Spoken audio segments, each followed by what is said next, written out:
In this guide, I'm going to show you how you can connect a keyboard to a PS5. Before we do get into this guide, make sure to like the video and subscribe to the channel with all notifications on. It really does help the channel and it lets us know that you want more content like this. We'd greatly appreciate it. And if at any point throughout this guide you had any questions, just ask them down in the comment section below and we can help you out further. I'm going to be doing my best to reply to every single comment down there.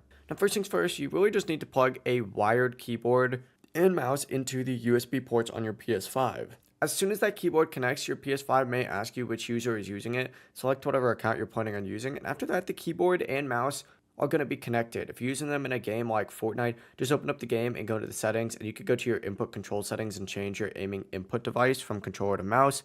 And you're going to have to do that on each individual game. Every single game is going to have like a specific setting for it if it does have keyboard support in the first place. And most of these are going to be games that have like cross-platform support. So like Battlefield over here would have it, but something like, College Football 26 might not have it, for example. But yeah, once everything's set, just load into a match and test both your keyboard and mouse and just make sure that they work.